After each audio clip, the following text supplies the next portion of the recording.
భూగర్భంలో కావలసినంత సంపద ఉంది. దాన్ని తీసేందుకు చిత్తశుద్ధే లేదు. భూమిలో దాగి ఉన్న ఖనిజాన్ని వెలికి తీసి పరిశ్రమలు ఏర్పాటు చేస్తే వేల మంది నిరుద్యోగులకు ఉపాధి దొరుకుతుంది. ప్రభుత్వానికి ఆదాయం వస్తుంది. అయినా పట్టింపు లేదు. ఖమ్మం జిల్లాలోని ఖనిజ నిక్షేపాలపై స్పెషల్ స్టోరీ.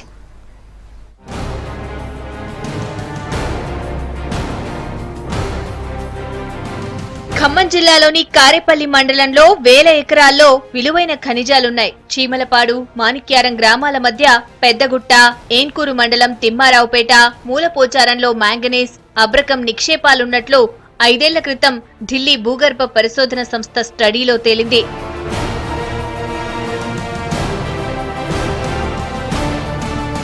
కారేపల్లి పెద్దగుట్టపై సర్వే కూడా చేశారు అధికారులు. గుట్టపై భాగాన హెలికాప్టర్తో సర్వే చేయాల్సి ఉంటుందని, అందుకు అటవీశాఖ అనుమతి కావాలని పరిశోధన సంస్థ చెప్పింది. కానీ మరోసారి స్టడీ చేసి ప్రభుత్వ అనుమతి కోసం ప్రతిపాదనలు పంపిస్తామని అధికారులు వెళ్లిపోయారు. ఏళ్లు గడుస్తున్నా ఇప్పటి వరకు ఇటువైపు కన్నెత్తి కూడా చూడలేదు. 1,42,000 ఎకరాల పరిధిలో ఇనప ఖనిజం ఉంది అని చెప్పి గతంలో ప్రభుత్వం గుర్తించి రక్షణ స్టీల్స్కి ఇచ్చింది. ఎక్కడ ఖమ్మం జిల్లాలో.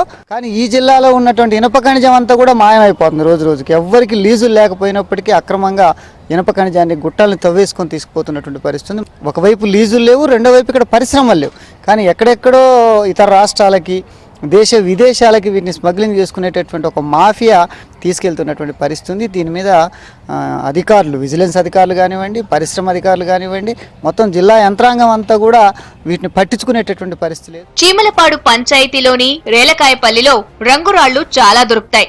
రాష్ట్రంలో ఎక్కడా లేని విధంగా కొత్తగూడెంలోని గరీబ్పేటలో రంగురాళ్లున్నట్లు భూగర్భ గనుల శాఖ అధికారులు గుర్తించారు.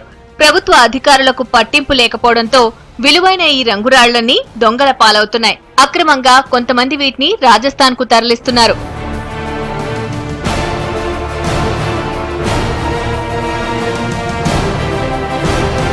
జిల్లాలో చాలా విలువైన ఖనిజ సంపద ఉన్నా ప్రభుత్వం పట్టించుకోకపోవడంపై స్థానికులు మండిపడుతున్నారు. అత్యంత ఖరీదైన ఈ సంపదను ప్రభుత్వమే వెలికితీస్తే స్థానికులకు ఉపాధితో పాటు ప్రభుత్వానికి ఆదాయం వస్తుందంటున్నారు. ఈ రంగురాళ్ల గుట్టలకు సంబంధించినటువంటి, ఈ మార్బుల్కి సంబంధించినటువంటిది, ఈ నిక్షేపాలు మొత్తం, ఐరన్ నిక్షేపాల వనరుల మొత్తం కూడా ప్రభుత్వం అండర్టేక్ చేసుకొని ఇక్కడ పరిశ్రమలు ఏర్పాటు చేస్తే నిరుద్యోగ సమస్య పరిష్కారం అవుద్దని చెప్పి మేము ఆశిస్తున్నాం. ఎవరైతే స్మగ్లర్ ఉందో వాళ్ళని అరికట్టి అక్కడ పరిశ్రమ నెలకొల్పి చుట్టుపక్కల ప్రాంతాలు కానీ, అక్కడున్న గిరిజన ప్రాంతాలను కానీ ఆదుకోవాలని డిమాండ్ చేస్తున్నాం. ఇప్పటికైనా ప్రభుత్వం చొరవ తీసుకుని పరిశ్రమలు ఏర్పాటు చేస్తే జిల్లా అభివృద్ధి చెందడంతో పాటు కోట్లలో ఆదాయ వనరులు పెరుగుతాయంటున్నారు.